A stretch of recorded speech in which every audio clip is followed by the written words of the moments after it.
Thanks for listening to Royal Free Radio.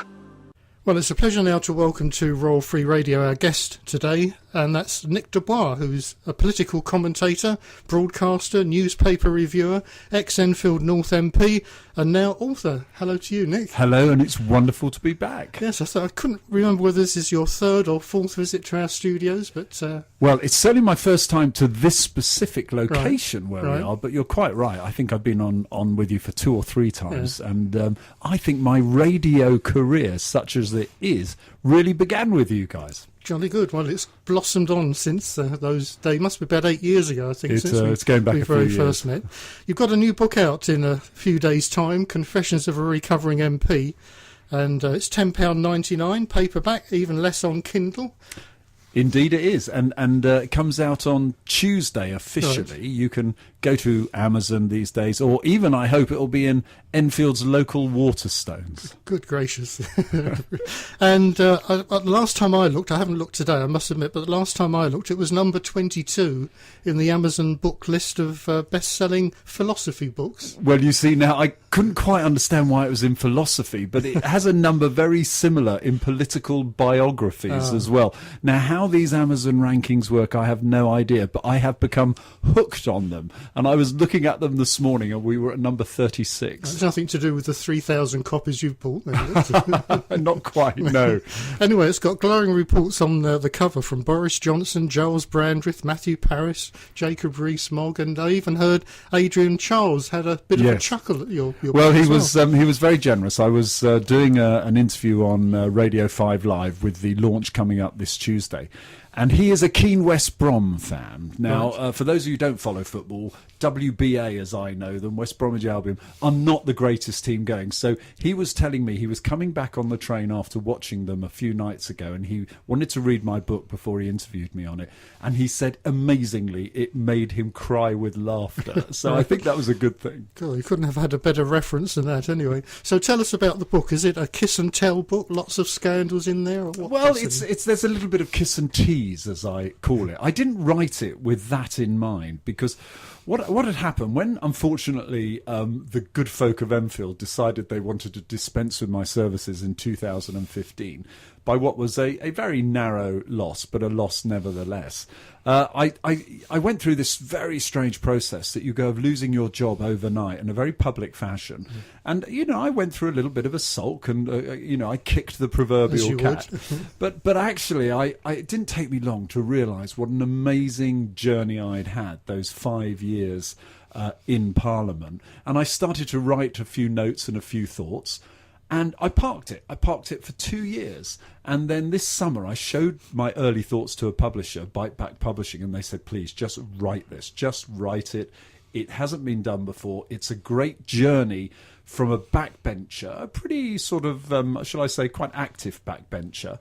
And I take you through some of the ups and downs, the shocks, the surprises, a little bit of the kiss and tease. But it's a book really about political life, not really about politics as such. Is that fair to say? I think you've hit the nail on the head there. This is, if this was held up, should I say, as a study in politics and Parliament, I'd be really disappointed.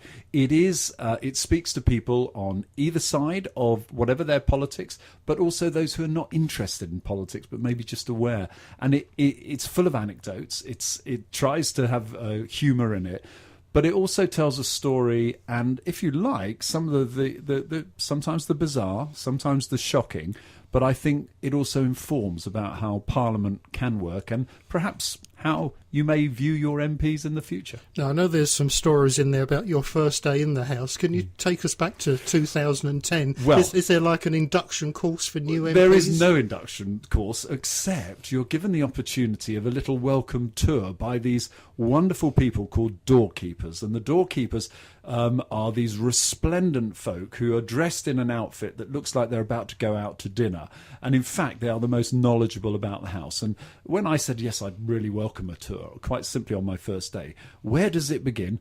But actually in the cloakroom, where you hang your coats. It is just like going back to school. Right. And he took me to my peg.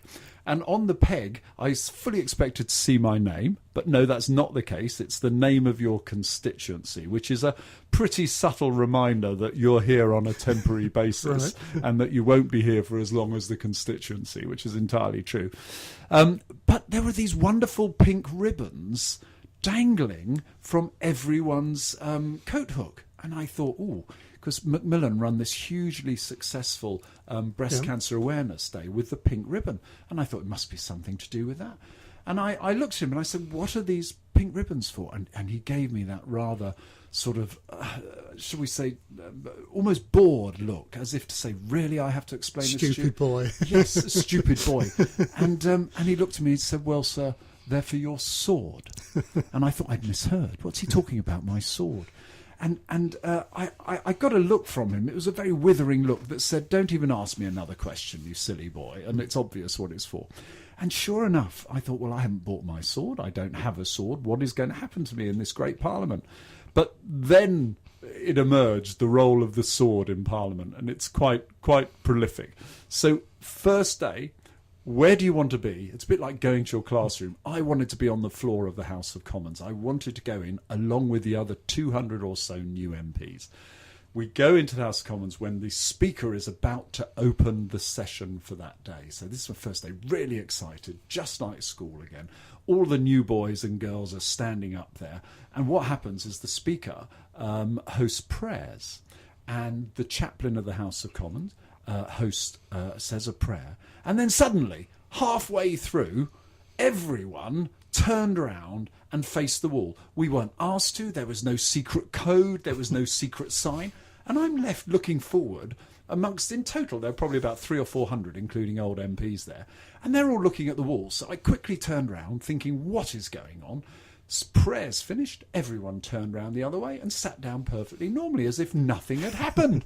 And I looked, the country had just elected us to presumably lead and guide them on with some sane decision making. We'd all behaved like lemmings and just turned around and faced the wall. So I leant over, and I'm not sure, but I think it was the redoubtable and very learned Bill Cash who was next to me, who's been in Parliament for decades. I said, Bill, what's just happened here? We all faced the wall. And he looked at me with that same withering look that the doorkeeper did and said, it's because of your sword, dear boy. Now, I don't want anyone to think the place is completely mad just yet. And what it transpires is that back in the 16th, 17th century, when people all wore swords, when you were a member of the Parliament, as you did in those days, if you had knelt forward to pray, you would have inevitably seen your sword swing up behind you and poke the eye out of the person behind you. So to stop that happening, you turned round where the seat is now facing you as you face the wall, put one leg on the seat and hold your sword with a hand, and lo, no one gets injured. Right. So you didn't have to go and pick a sword up from reception or anything like that? No, but it kept occurring. The Prime Minister, remember, the 2 dispatch boxes when he's warring with his opponent, they are, guess how far apart?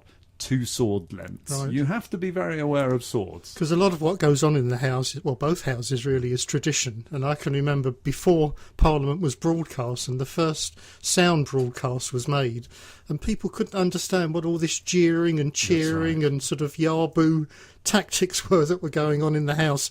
Should it be changed and brought up to date, or is it good to keep the old traditions? Well, I think the traditions work, and let me give you a really good example. I went in, even though I was just over 50 when I went in, and I'd had a life outside politics, I immediately thought, well, this place is a bit antiquated, we need to change it. Why do we spend 20 minutes voting? I was thinking, what a waste of time when we could just press a button.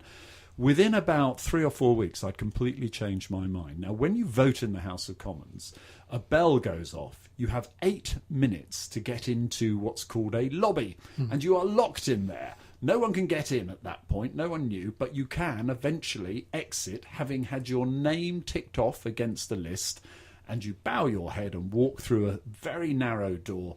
You voted. Right. Now, antiquated, yes, but what it means is, for up to 8 minutes, you are trapped in a lobby, and you can be right next to the Prime Minister, you can be next to the Minister of Education, or whoever, and you've got them. There's no officials to protect them. You can lobby them, which is where the word comes from. We were in a lobby. You can lobby them for whatever cause it might be for your constituency. I can tell you, I used that to maximum effect when I was in Parliament. So no, let's not digitise it in that respect. Right. And do you remember what your maiden speech was about? Because that's always an important time for a new MP. Yes. Well, what I can tell you in the maiden speech, and I hope you haven't checked it out because you may know more than I can recall, but you talk about your constituency a lot and the key issues for your constituency. And of course, at the time, the key issue in this constituency was obviously the future of Chase Farm Hospital. So that would have featured in it. But also, it's a time you pay tribute to the constituency. So, I got a little nostalgic about the first ATM at the Barclays Bank, or cash point as we call it, with old Reg Varney opening it. And the first colour television was made here and things like that. And that's tend to what you do. But I gather from the book that being an MP perhaps didn't turn out to be quite what you'd expected. Well, exactly. And I just managed to avoid going into a bit of a sulk in the first few months because, look, whatever the public may think about what MPs do and everything, I would add a note of caution that actually it isn't really what I expected it to be, and frankly I should have been better informed than most on that subject. And I went in there obviously wanting to do things, wanting to improve things, wanting to fight causes, but I quickly learned that actually as an MP you have absolutely no power. I am not an executive. I had more decision making when I ran my business than I have ever had in Parliament. You are there to vote. That's it. What you do have is the power of influence. So let me give you an example. The first thing that I actually did when I made an executive decision was choose what type of mobile phone to have. It was as simple as that. So when people come up to me and say, "You're our MP, do something about this," actually, you can't order anything. You can't instruct people to do things. You have to use your power of influence and access as an MP to get things done. Now, many people say, "Well, come on, Nick, you must have known that." Well, yes, you kind of did know it. But the fact of the matter is there's nothing like being there to recognise what a challenge that can be, as well as a limitation. But if you use the tools at your disposal, which is asking awkward questions of the Prime Minister, being able to get through on the phone to the top bigwigs who might be running an organisation that's causing problems for people or issues they might be having, you can use the press, you can use all the sorts of the media. You actually can get things done, as we showed. Would you regard yourself as a bit of a rebel? Because there were one or two occasions, again, reading from the book, where you didn't quite go the government way. No, I did rebel, and I never thought I would. So I think I open up in the chapter on when I'm talking about the power of the whips. These are the government managers who try and make you toe the line. I never planned to rebel. And within about 3 months, some silly old so-and-so came up with this plan that we should pay the EU more money for their annual budget. At the same time, we were saying to people in my constituency and elsewhere, we're going to reduce the child benefit you get, we're going to cut services here, we're going to do this, and no one's got any money. And I had visions of me knocking on doors in Enfield and just people laughing at me when I knocked on the door and said, "Hi, I'm your local MP."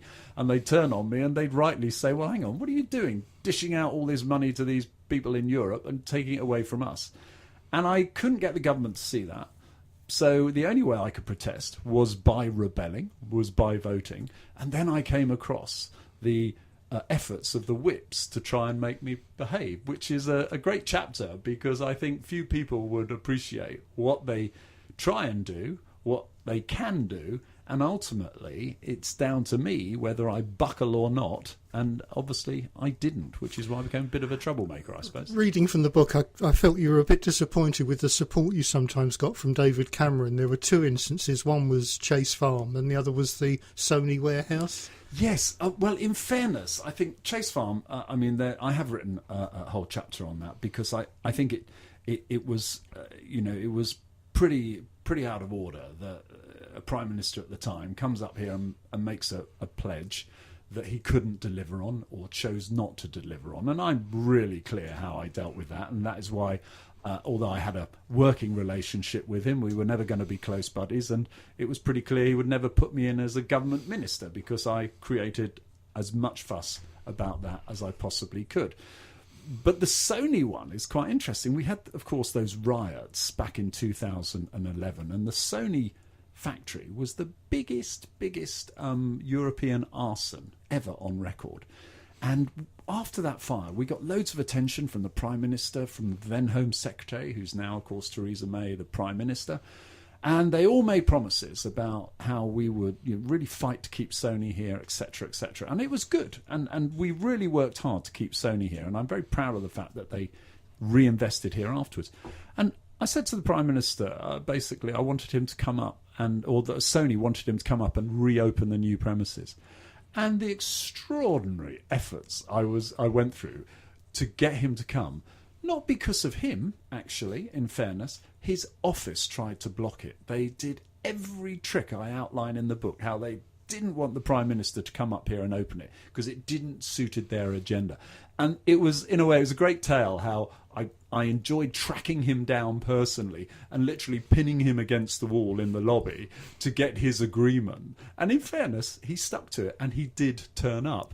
And I suppose that's a tribute to the sort of archaic rules and processes we have in Parliament. I was able to nobble him like that. But my goodness, the efforts they went to stop him coming were extraordinary. But you did have a very good working relationship with David Burrows, oh yes, nearby MP for Enfield Southgate. Yeah, which I think is I hope every MP, regardless of what party their neighbouring MP might be in, if they have a common area, you would work together well. And in fact, I worked well with Andy Love, who was then the Labour MP in Edmonton, when it came to sort of strategic issues for us. But David and I certainly did work very well on the knife crime law that we tried to bring in, and I'm still working on that through a charity now on knife crime, as we know, which has gone back to an all-time high, tragically.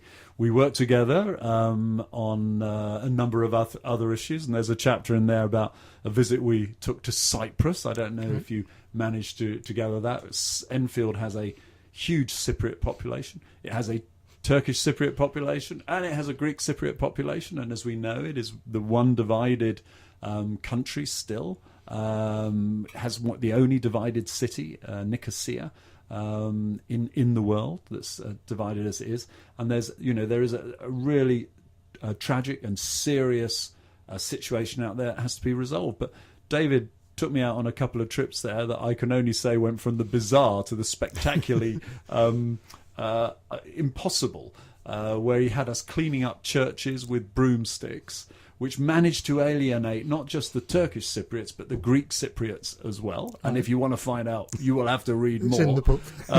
And we got up to quite amusing, but quite challenging things together. Right. Now, we're going to take a break for a piece of music now, and I'm going to ask you for a confession that isn't in the book, but I gather you're a very big fan of the Eurovision Song Contest. I am a great fan. For a so-called Eurosceptic, I am a great fan of the Eurovision, and I've been thinking about this. By the way, it does get a mention, but it's a tiny little mention, but not my confession that I'm a great fan of it.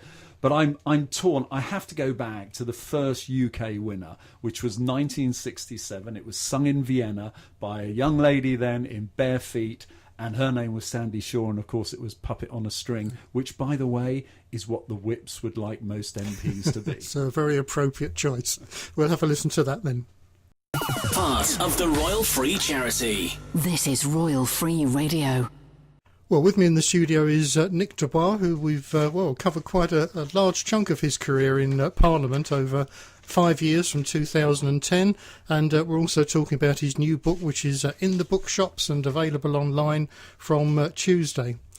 You mentioned knife crime just before we listened to Sandy Shaw there. Tell us a little bit about your experiences there, because you were, I think, initially involved in sort of seeing what was going on with the Enfield riots, and then knife crime really sprang out of that. Well, in as I mentioned it twice in Confessions of a Recovering MP, because the first thing was, during campaigning, before I was elected as an MP, I knocked on the door of a lady called Yvonne Lawson, and within days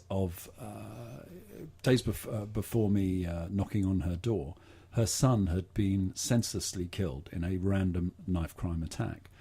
And I kind of explained that when you have that experience of meeting someone so early in their grief at having lost their son, it leaves a profound effect on you. And Yvonne was a remarkable woman because by the time I left this conversation with her, I was committed to working with her to do what we could to try and tackle this scourge of knife crime.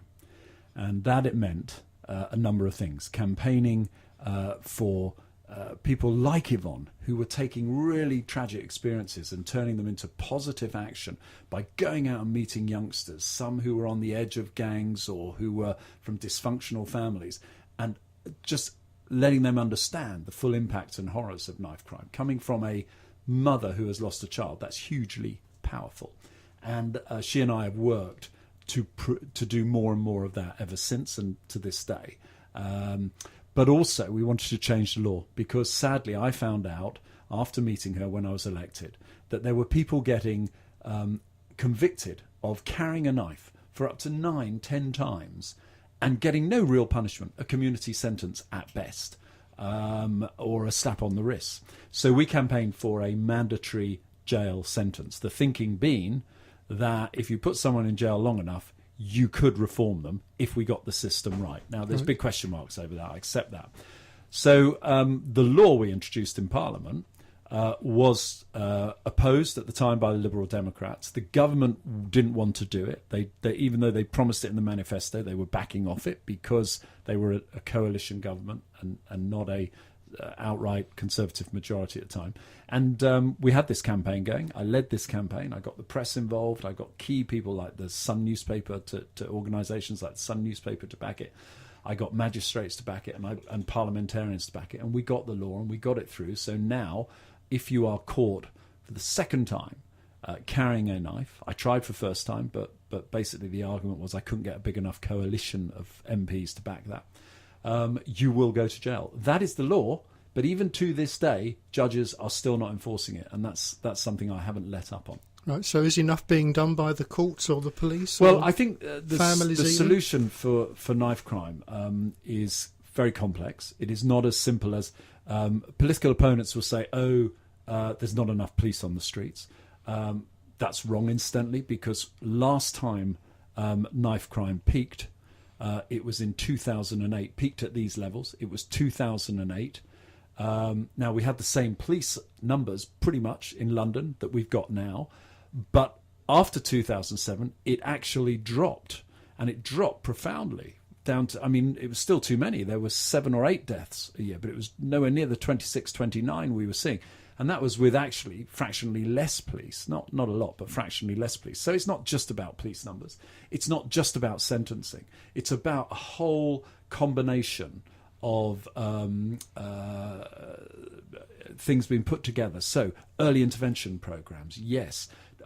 In Scotland, in Strathclyde, the Glasgow area, the police and the unit up there made huge impact on reducing knife crime by breaking up gangs, offering families different places to live, taking them out of the community. So there's a whole complex need. I think it's failing in many ways. The efforts now, which is why we're seeing an increase. And I'd like the government to step up and take a lead now and fill this vacuum and provide political leadership and will to make this happen across the country. Looking back over your 5 years in Parliament, is there one thing that perhaps you're most proud of? Would it be the knife crime? Well, actually, again, yes, I am proud of that, but there's more work to be done. So probably not. But I talk about this in one chapter. It's not what you know, it's who you know, where I talk about a local Enfield hero, a chap called Jack Otter, who served in Afghanistan. And he lost 3 limbs through a bomb from Al-Qaeda out there. And he's a remarkable bloke, and he wouldn't want me to dwell on the difficulties and horrors of that. But basically, through the perseverance of Jack and his mother, the UK soldiers who were losing limbs were not getting the best form of prosthetic leg that, if they were getting it, would have a profound impact on their ability to cope and walk and balance. And the Americans were. And with Jack's support, I managed to get him in front of the Minister of Defence. And he and his mother and I, we were there. We let Jack do the talking in front of private. This was in front of all these bigwigs, and it brought forward, because I believe the government would have done it eventually, but it brought forward these genome prosthetic legs that have had a huge impact. And frankly, I'm more proud of that than probably anything else, even though it was all down to Jack. Some MPs sort of start their working life by going straight into Parliament, whereas you had a few years' experience running your own business before you became an MP. Is there a benefit in people having external knowledge? Well, I think there's room for all types of people in Parliament. At the moment, we're still too dominated by what you've described, which is what I call the professional politician. And I think that, there's two types of professional politicians. There's the one who go in having done nothing apart from politics, and there's those that go in and want to be promoted at any cost. And that means they will just say whatever the government wants them to do. And there's room for that. I just think there's also room for people a bit like myself, slightly grumpy over 50-year-olds who've got a little bit more life experience. We have a role to play as well. And I think that makes for a better Parliament. I'd like to see the balance better. I'm not sure all the whips would. As I explain in the book, they obviously want to have a neatly controlled parliamentary party that does as it's told. People like me, and let's face it, yourself, we're probably a bit, we can be a bit stubborn, and I think that's not a bad thing. So when we came to that very public moment in 2015 and you lost your seat, you're made redundant, as you say, in a very public way, had you got a feeling that was going to happen, or was it a surprise? I suppose in that sense I was lucky. I knew how tough this seat was. We only won it by a slim margin in 2010. And that obviously meant after 5 years of us effectively being in government, it would be tough to hang on. We had the complications of the hospital broken promise from the Prime Minister. So there was a lot of issues that I knew would make it tough, but it didn't make it any easier to lose. And the people you really feel for are all your volunteers, wonderful volunteers, who just go out for nothing, but they get nothing for this. They just go out and knock on doors. And that's true of all political parties. Great people, great friends. And your family, who, at the end of the day, they believe it's an injustice that I lost. It would be true of any MP's family, I'm sure, and there's nothing you can do to console them. It just adds to your feeling that you've let people down. And then overnight you have to readjust to the fact that you're outside of the tent suddenly. Your opinions, however valuable they might have been 24 hours earlier, are completely useless to everyone. But that's our politics. It's a tough mistress. It's something I knew.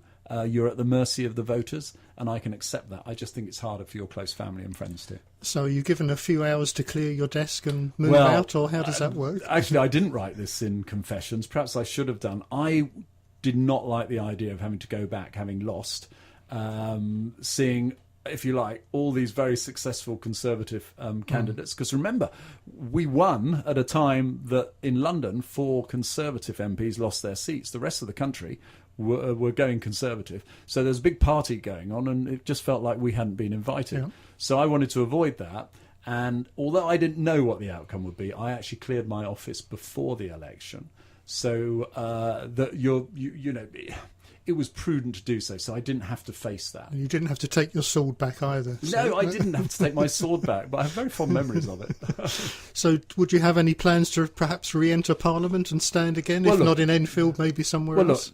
No, I think Enfield has been very clear that it now thinks that I'm better off somewhere else, and I accept the verdict of the great people of Enfield in that score.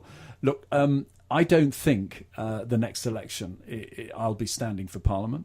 I think if we were faced yet with another early election, and anything could happen within the next year, 2 years, that's a different option. I wouldn't rule that out. But no, certainly I think the next Parliament, I think I've proved, if nothing else, there was life before Westminster, and there's most definitely life after Westminster. So do you sit at home and watch the Parliament channel and think, I wouldn't have done it like that? No, very rarely I do that. But of course, we're in exciting times politically, and there are moments and big events when I think, yes, I wouldn't have minded having a say on that. Yeah. But no, I don't sit there brooding over it and watching it at all. Well, great to talk to you, Nick, and I've read through the book as well, and it's very interesting and amusing, and it's also interesting to read the other side of things, perhaps from your perspective, rather than perhaps what we were told previously in the local papers or whatever. But now's your chance to do a commercial for the book. Well, look, Confessions of a Recovering MP. It is I hope available in your local bookstores, but it's definitely available online if there's not enough in stock. You can order now. It's been launched officially on Tuesday.